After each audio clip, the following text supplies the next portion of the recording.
welcome to Magnorail at Crater Lake number 9, where we're going to be laying a bit of beach sand down, finishing off the island with a bit of static grass, and generally just having a bit of a clean up. Now, I know a lot of people have judged me how messy my workplace is. That's how I work.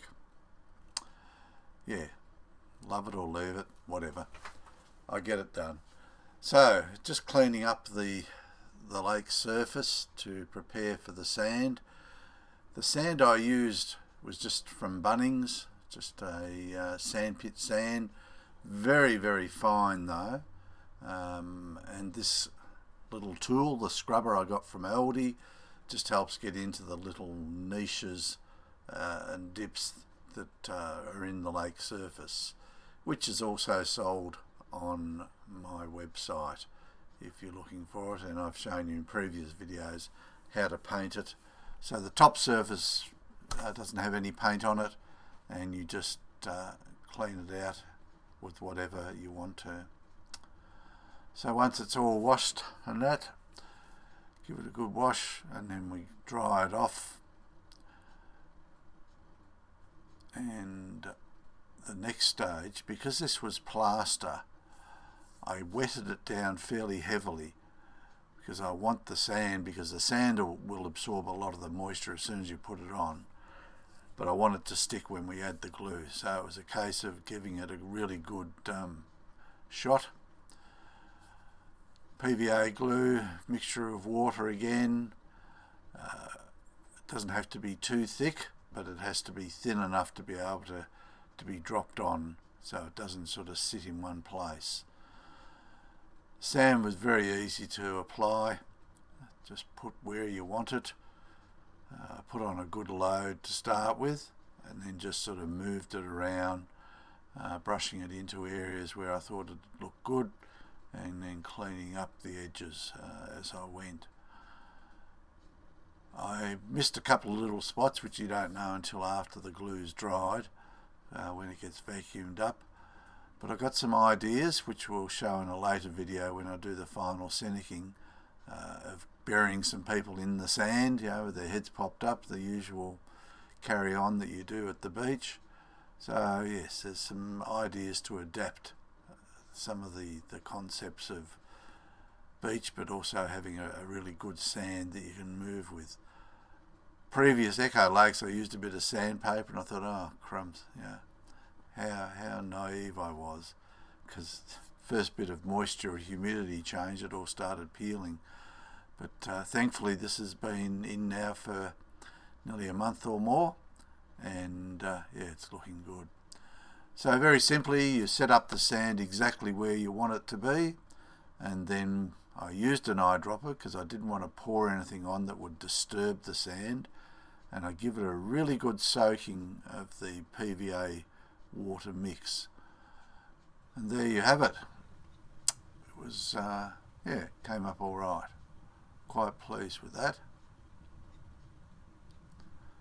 And because of the size of the grain, it is very, very realistic in terms of scale. It's not too heavy, and as I said, you just get that from your local Bunnings store. Next up was to get an archway in the hole in the wall for the bikes to come out. I'd carved this from the foam again, and have done a paper brickwork, which later on I have adapted because it didn't I should have laminated it, so it got badly damaged. So it was a case of putting the wrapped up paper so we could integrate between the cliff face and the top of the arch. You probably noticed I was pushing it in a bit, and what happened is that I brought it out too far and it actually covered the track underneath. So when I did a quick show, I couldn't get my speedboats through. So in a later video you'll see that I've actually cut it out an area so we can get the speedboats through. Static grass was fairly easily laid if you haven't seen it before. I used 1 cup of my brown and 1 cup of my green just to sort of get that mixture.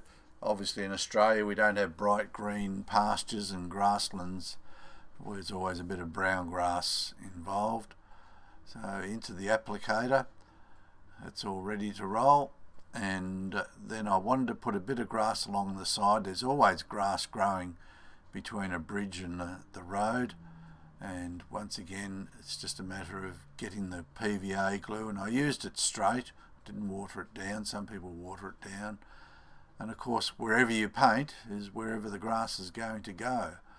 So it's a matter of just sort of thinking ahead, oh, how do I want this to look, and you work from that hypothesis as to where you're going to have your static grass put. I just did a little test section first, try and get the roadway sort of done, plugged in the pin to get the charge going down, and I always give it a good coverage because you can actually just reuse all that, so you sweep it up and reuse it again.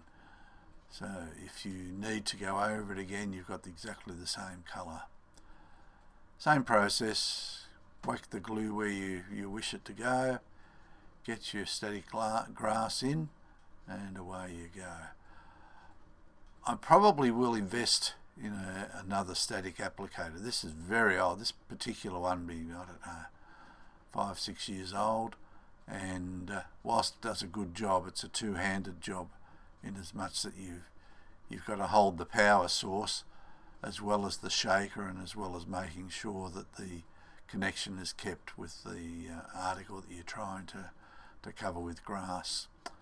Or I may adapt it just so I can hold the pin and just shake the thing. I might even sort of take the power source so I can just lie down somewhere, but at present you've got to hold the finger on the button and then tap the side of the shaker to get the grass to come out.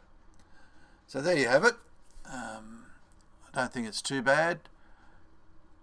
Obviously when you're up close with the camera you can see all the faults. Someone's been graffitiing the wall already. I'm planning to put a little beach in here as well, so it's not finished. So there's a case of a few bits and pieces that will be covered. But generally speaking, it came up all right. And the roughness, using the brown paper technique, I think it's created enough rock faces that are reasonably believable.